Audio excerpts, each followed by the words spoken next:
प्रिय विद्यार्थियों, आज हम एक बहुत ही रोचक विषय पर व्याख्यान करने जा रहे हैं, जिसका शीर्षक है मंत्रिमंडल प्रणाली की विशेषताएं। यानी संसदीय शासन प्रणाली में मंत्रिमंडल का क्या महत्व है, मंत्रिपरिषद का क्या महत्व है, फीचर्स ऑफ कैबिनेट सिस्टम। संसदीय शासन प्रणाली को वर्तमान समय में कैबिनेट गवर्नमेंट सिस्टम भी कहा जाता है, क्योंकि संसद का जो है एक संक्षिप्त रूप वो कैबिनेट के रूप में है, जो ज़्यादा महत्वपूर्ण है, ज़्यादा पावरफुल है। व्यवहार में देखा जाए तो कैबिनेट है वो विधानपालिका और कार्यपालिका दोनों का ही कार्य कर रही है। इसलिए मंत्रिमंडल को जो है बहुत ज़्यादा पावरफुल माना गया है, शक्तिशाली माना गया है। तो आज हम डिस्कस करेंगे मंत्रिमंडल प्रणाली के बारे में। मंत्रिमंडल प्रणाली क्या है? मंत्रिमंडल प्रणाली, फीचर्स ऑफ कैबिनेट सिस्टम। वास्तव में जो मंत्रिमंडल प्रणाली है उससे अभिप्राय सभी प्रकार की कार्यकारी शक्तियों का मंत्रिपरिषद के नाम पर मंत्रिमंडल प्रयोग करता है।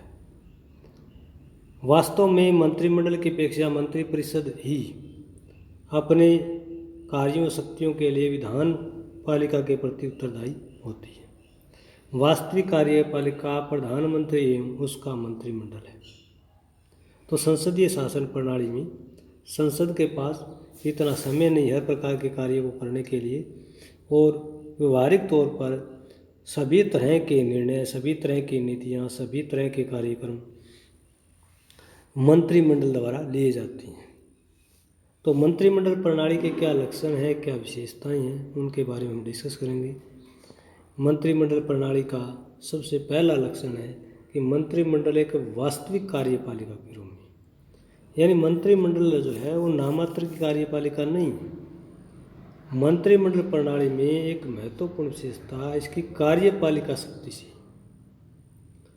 संविधान के आर्टिकल 74 में व्यवस्था की गई है कि मंत्री राष्ट्रपति की सहायता एवं परामर्श के लिए प्रधानमंत्री की अध्यक्षता में मंत्रिपरिषद की व्यवस्था की गई। आर्टिकल 352 में मंत्रिमंडल शब्द का प्रयोग किया गया है, बाकी जगह संविधान में मंत्रिपरिषद शब्द का ही प्रयोग किया गया है। मंत्रिमंडल में कैबिनेट सत्र के मंत्री होते हैं, जबकि मंत्रिपरिषद में कैबिनेट मंत्री, राज्य मंत्री स्वतंत्र प्रभार, राज्य मंत्री इत्यादि। मंत्रिमंडल को मंत्रिपरिषद की अपेक्षा ज़्यादा शक्तिशाली माना जाता है, क्योंकि कैबिनेट जो मंत्री हैं उनकी संख्या सीमित होती है, वो अपने विभाग के अध्यक्ष होते हैं, वो सीधे प्रधानमंत्री को रिपोर्ट करते हैं। हर सप्ताह उनकी बैठक होती है। लगभग सभी सरकार के महत्वपूर्ण निर्णय कैबिनेट मंत्रियों के द्वारा लिए जाते हैं, जबकि मंत्रिपरिषद की बैठकें महीने में 1 या 2 बार होती हैं। तो इस प्रकार वास्तव में मंत्रिपरिषद की बजाय मंत्रिमंडल ही वास्तविक कार्यपालिका है। तो मंत्रिमंडल जो प्रणाली है उसकी पहली विशेषता वास्तविक कार्यपालिका के रूप में है। दूसरी विशेषता है कि कार्यपालिका और विधानपालिका में संबंध, relationship between executive and legislature. विधानपालिका और कार्यपालिका में क्या संबंध है? विधानपालिका से अभिप्राय है लोकसभा और राज्यसभा, और कार्यपालिका से अभिप्राय है मंत्रिपरिषद। यानी कार्यपालिका 2 प्रकार की होती है, एक स्थायी और दूसरी अस्थायी। जो स्थायी कार्यपालिका है वो हमारे ब्यूरोक्रेट है, नौकरशाह है, प्रशासनिक अधिकारी हैं जो स्थायी रहते हैं, चाहे किसी पार्टी की सरकार आए या किसी भी पार्टी अलायंस की सरकार आए। लेकिन दूसरे प्रकार की कार्यपालिका जो है अस्थायी कार्यपालिका है, जिसे राजनीतिक कार्यपालिका भी कहते हैं, वो मंत्रिपरिषद या मंत्रिमंडल है, जो कुछ समय के लिए 5 वर्ष के लिए स्थिर रहती है। इससे पहले भी सरकार भंग हो जाए, सरकार गिर जाए तो ये कार्यपालिका भंग हो जाती है। विधानपालिका जो है वो संसद है, जिसमें लोकसभा राज्यसभा को शामिल किया गया है। अगर कोई व्यक्ति मंत्रिपरिषद में शामिल किया गया है तो उससे अगर वो सदन के किसी भी संसद के किसी भी सदन का, चाहे वो लोकसभा हो या राज्यसभा हो, सदस्य नहीं है और मंत्रिपरिषद में शामिल कर लिया गया है, तो ऐसे व्यक्ति के लिए ये ज़रूरी है कि वो 6 महीने के अंदर अंदर संसद की सदस्यता ग्रहण करे, अन्यथा उसे मंत्रिपरिषद से त्यागपत्र देना पड़ता है।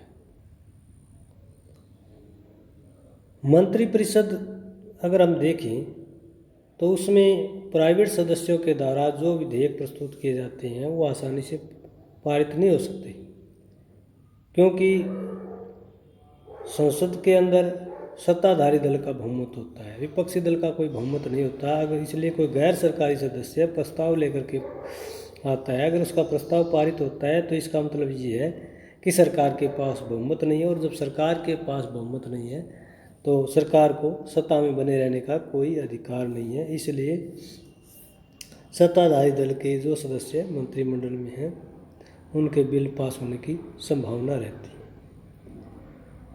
मंत्रिमंडल प्रणाली की एक विशेषता यह है कि संसद के प्रति उत्तरदायी है। मंत्रिमंडल प्रणाली जो है वो अपने कार्यों के लिए, अपने निर्णयों के लिए संसद के प्रति उत्तरदायी है। संसद सदस्य किसी भी मंत्री से, उसके विभाग से संबंधित प्रश्न पूछ सकते हैं।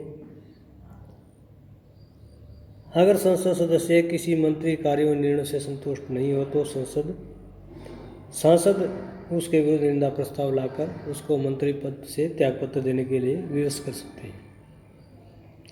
मंत्रिमंडल या मंत्रिपरिषद सामूहिक रूप से लोकसभा के प्रति उत्तरदायी है, राज्यसभा के प्रति नहीं, क्योंकि लोकसभा ही मंत्रिपरिषद के विरुद्ध अविश्वास प्रस्ताव पारित कर सकती है, राज्यसभा अविश्वास प्रस्ताव पारित नहीं कर सकती। संविधान के अनुच्छेद 75 में व्यवस्था की गई है कि मंत्रिपरिषद सामूहिक रूप से लोकसभा के प्रति उत्तरदायी है। तो ये एक मंत्रिमंडलीय गवर्नमेंट का लक्षण है। मंत्रिमंडलीय शासन प्रणाली का एक बड़ा जो महत्वपूर्ण फीचर है वो दलीय एकरूपता का अभाव, सेंस ऑफ पार्टी होमोजेनिटी। यानी भारत में वर्तमान समय में देखें तो पिछले 15 वर्षों से केंद्र सरकार के मंत्रिमंडल में दलीय एकरूपता का अभाव पाया जाता है।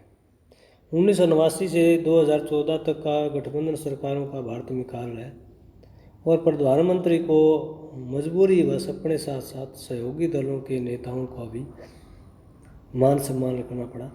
1989 से 1991 तक राष्ट्रीय मोर्चे की सरकार, 1991 से 96 तक कांग्रेस की गठबंधन सरकार, 1998 से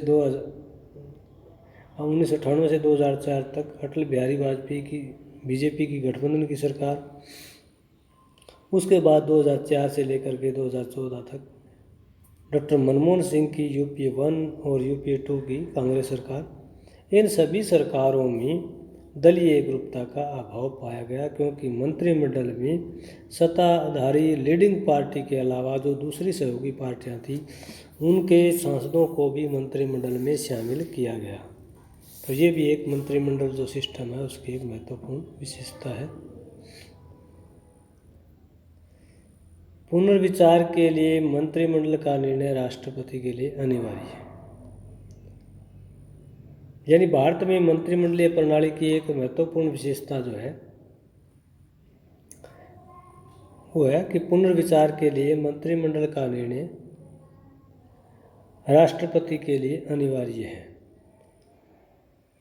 यानी कोई भी विधेयक जो है वो संसद के दोनों सदनों से पास होकर के राष्ट्रपति के पास जाता है और राष्ट्रपति जो है उसे पुनर्विचार के लिए लौटा देता है, और पुनर्विचार के बाद मंत्रिमंडल या सदन जो है उसको दोबारा जो है वापस पास करके भेज देते हैं, पारित करके भेज देते हैं। तो अब की बार राष्ट्रपति अपनी स्वीकृति देने के लिए बाध्य है। राष्ट्रपति दूसरी बार जो है पुनर्विचार नहीं कर सकता, उसे जो मंत्रिमंडल द्वारा भेजा गया प्रस्ताव को पारित करना होता है। तो ये मंत्रिमंडल व्यवस्था की एक महत्वपूर्ण विशेषता है। नेक्स्ट जो फीचर है मंत्रिमंडल का नेतृत्व, लीडरशिप ऑफ कैबिनेट। तो भारत में मंत्रिमंडल प्रणाली की एक बड़ी विशेषता ये है कि मंत्रिमंडल का नेतृत्व प्रधानमंत्री करता है। मंत्रिमंडल की बैठकों की अध्यक्षता भी प्रधानमंत्री करता है। और जितने भी कैबिनेट मंत्री होते हैं वो सीधे प्राइम मिनिस्टर को रिपोर्ट करते हैं और प्राइम मिनिस्टर को कॉन्फिडेंस में लेकर अपने विभाग की कार्यसूची तैयार करते हैं। वास्तव में विभिन्न विभागों के अध्यक्षों द्वारा लिए गए निर्णय प्रधानमंत्री के ही होते हैं। किसी भी मंत्रालय की सफलता और असफलता के लिए संबंधित विभाग के मंत्री की बजाय प्रधानमंत्री को जिम्मेदार माना जाता है।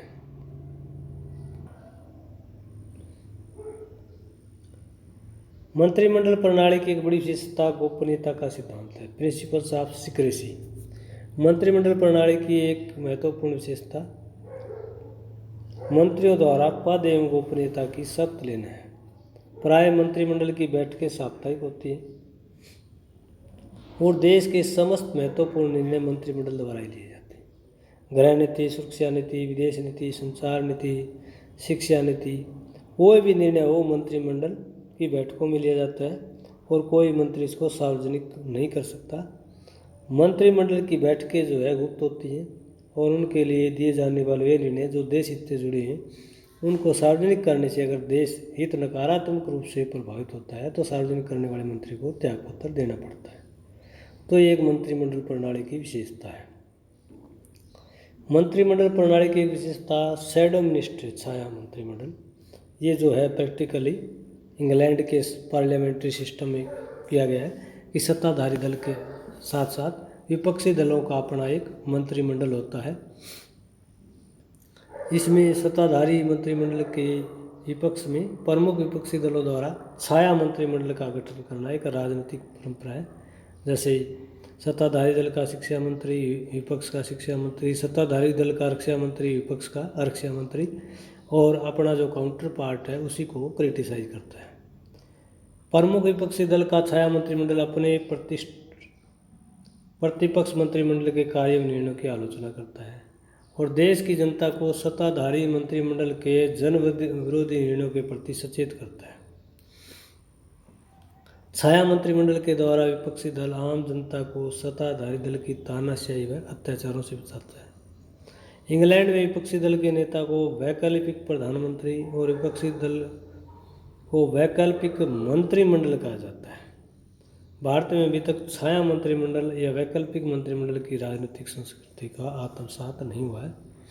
तो ये इंग्लैंड में परंपरा है कि विपक्ष भी अपना एक जो है मंत्रिमंडल तैयार करता है जो सत्ताधारी दल के संबंधित मंत्रियों की आलोचना करने के लिए पूरी तरह से विपक्षी पार्टियों के द्वारा अधिकृत होते हैं। मंत्रिमंडल प्रणाली की एक बड़ी विशेषता द्वितीय सदन की नाममात्र भूमिका, nominal role of second house. भारत में मंत्रिमंडल प्रणाली की एक विशेषता जो है सेकंड हाउस, जिसे जो है राज्यों का सदन कहा जाता है, जिसे मूल सदन कहा जाता है, उसकी मंत्रिमंडल में भूमिका सीमित है। मंत्रिमंडल में अधिकतम सदस्य प्रथम सदन यानी लोकसभा से लिए जाते हैं, द्वितीय सदन अर्थात राज्यसभा से बहुत कम सदस्य लिए जाते हैं। श्रीमती इंदिरा गांधी, HD देवगौड़ा, डॉक्टर मनमोहन सिंह इत्यादि राज्यसभा के सदस्य रहे। राज्यसभा के सदस्य प्रश्न पूछकर ध्यानाकर्षण प्रस्ताव के द्वारा मंत्रिमंडल पर नियंत्रण स्थापित कर सकते हैं, लेकिन वे लोकसभा की तरह किसी मंत्री या संपूर्ण मंत्रिमंडल के विरुद्ध निंदा प्रस्ताव या अविश्वास प्रस्ताव पारित नहीं कर सकते। इस तरह के प्रस्ताव केवल लोकसभा में प्रस्तुत किए जाते हैं। तो मंत्रिमंडल प्रणाली में राज्यसभा की तुलना में लोकसभा अधिक शक्तिशाली है। मंत्रिमंडल प्रणाली की एक बड़ी विशेषता आंतरिक मंत्रिमंडल का इनर कैबिनेट यानी आंतरिक मंत्रिमंडल एक प्रकार से किचन कैबिनेट भी कहते हैं। किचन मतलब एक सीमित रूप, एक छोटा रूप, यानी संपूर्ण संसद का कार्य मंत्रिपरिषद करती है और मंत्रिपरिषद का कार्य मंत्रिमंडल करता है और मंत्रिमंडल का कार्य इंटरनल या किचन कैबिनेट करता है। आंतरिक मंत्रिमंडल से अभिप्राय है कि देश के लिए नीति निर्माण कार्य लोकसभा के 543 और राज्यसभा के 245 सदस्य नहीं बल्कि सरकार में महत्वपूर्ण एवं प्रभावशाली 4-5 कैबिनेट मंत्री करते हैं और प्रधानमंत्री अपनी टीम में से ही 4-5 या इससे थोड़ा ज़्यादा मंत्रियों की एक टीम रखता है जो हर तरह के जो आकस्मिक निर्णय लेने के लिए पूरी तरह से तैयार होती है। इसे इनर कैबिनेट या किचन कैबिनेट कहते हैं। तो ये मंत्रिमंडल का एक संक्षिप्त रूप है कि बहुत सारे मंत्रियों में कुछ महत्वपूर्ण विभागों के मंत्री जो हैं इस वजह में, जिसमें रक्षा मंत्री, संचार मंत्री, गृह मंत्री, विदेश मंत्री, तो वो जो है किचन कैबिनेट प्रधानमंत्री तैयार करता है। तो आज का हमारा जो ये टॉपिक है कि संसदीय शासन प्रणाली में जो कैबिनेट फॉर्म ऑफ गवर्नमेंट है, उस कैबिनेट फॉर्म ऑफ गवर्नमेंट की क्या क्या फीचर्स है, क्या क्या विशेषताएं हैं, क्या क्या लक्षण हैं। तो आज का टॉपिक ये कैसा लगा आपको, इसके बारे में अगर आपको पसंद आता है तो लाइक कीजिए, कमेंट कीजिए, सब्सक्राइब कीजिए, और आपका जो कमेंट वगैरह है उसको रिस्पॉन्ड किया जाएगा। धन्यवाद।